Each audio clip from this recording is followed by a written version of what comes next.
Selamat sore, salam ketemu kembali dengan Profesor Santiago, Ketua Program Dr. Hukum Universitas Borobudur. Pada sore hari ini, saya akan menjawab pertanyaan dari teman-teman yang menanyakan mengenai undang-undang darurat ya pada masa pandemi, ya, khususnya menyoroti Perpu nomor 1 tahun 2020 yang pada akhirnya disahkan menjadi undang-undang oleh DPR.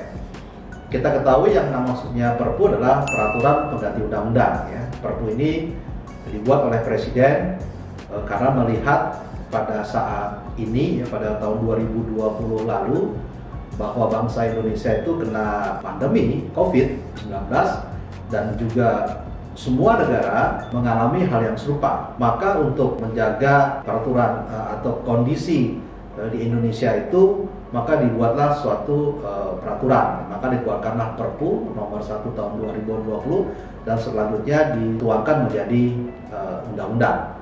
Nah, Perpu dibuat tentu karena ada kegentingan, ya, karena Presiden menganggap bahwa pada saat itu memang kita harus ada peraturan, karena dengan adanya kegentingan itu bagaimana mencegah, menanggulangi COVID-19 itu yang melanda hampir di seluruh dunia. Nah, sehingga dibuatlah aturan itu. Tetapi dalam perjalanan waktunya memang terjadi pro dan kontra, ya. Itu wajar lah, ya, kalau dalam setiap aturan atau undang-undang yang dibuat pasti akan menimbulkan pro dan kontra. Itu sah-sah saja dan boleh-boleh saja sepanjang dilakukan dengan protesnya dengan cara melakukan jalur konstitusi. Ya, nanti setelah diundangkannya pada waktu oleh DPR, masyarakat yang merasa tidak puas ya tentu bisa mengajukan judicial review ke Mahkamah Konstitusi. Dan itu sudah berjalan dan sudah banyak putusannya yang ada dikeluarkan oleh MK. Tetapi saya tidak akan menyoroti itu, ya. Ya, sekarang yang menyoroti dalam kegiatan bisnis, ya, tentang kegiatan bisnis kita ketahui bahwa pada waktu itu harga dalam keadaan kondisi COVID itu bisa berbeda atau berubah atau bahkan tinggi. Misalkan suatu harga masker pada saat itu satu box gitu yang harga biaya normalnya mungkin sekitar 30 sampai 50 ribu, tiba-tiba melonjak bisa sampai di harga 500 ribu. Bahkan sudah sampai di harga 500 ribu ternyata juga langka, susah didapatkannya, ya.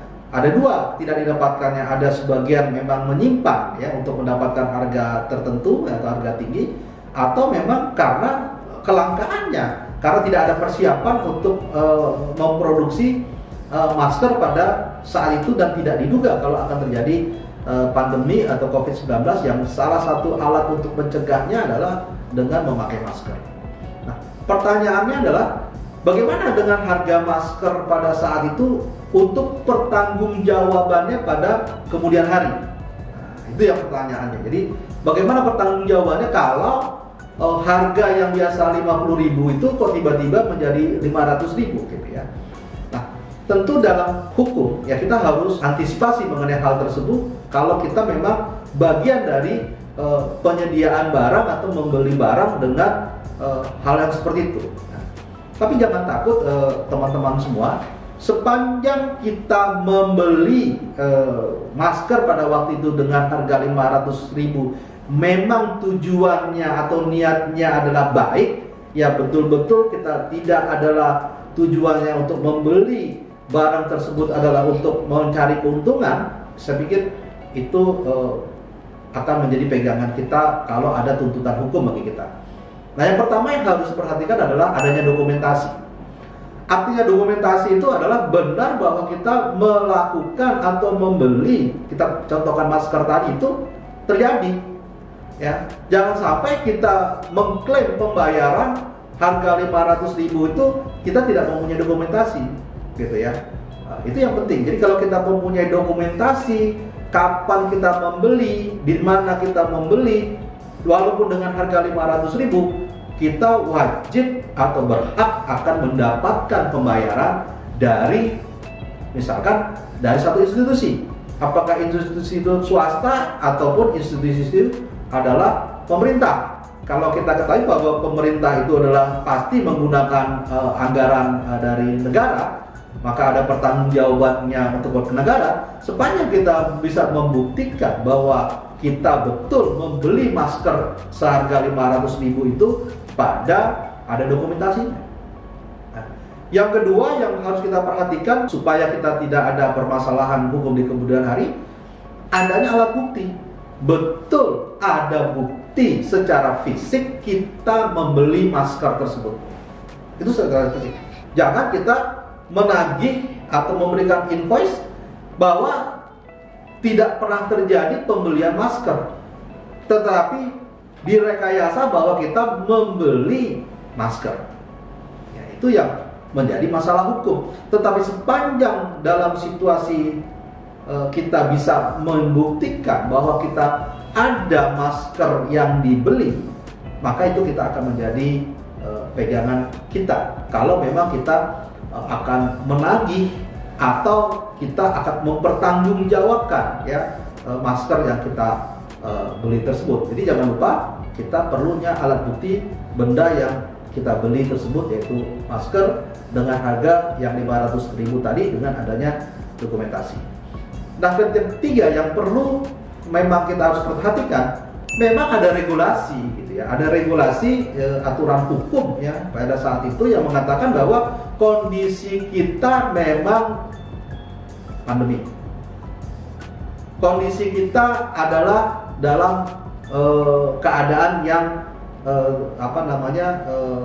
genting lah ya, karena adanya penyebaran virus tersebut. Ya. Nah, ini adalah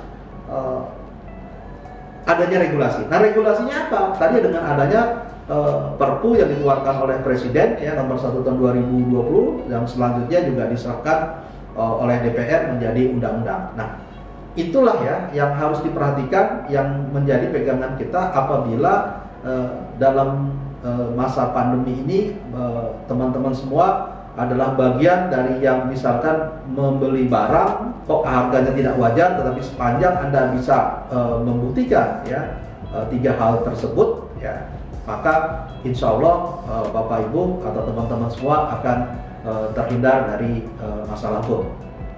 Sekian obrolan santai kita pada sore hari ini mengenai kondisinya bagaimana pertanggungjawaban seseorang dalam masa darurat, khususnya dalam pandemi 19. Demikian, sampai jumpa pada obrolan sore berikutnya. Salam.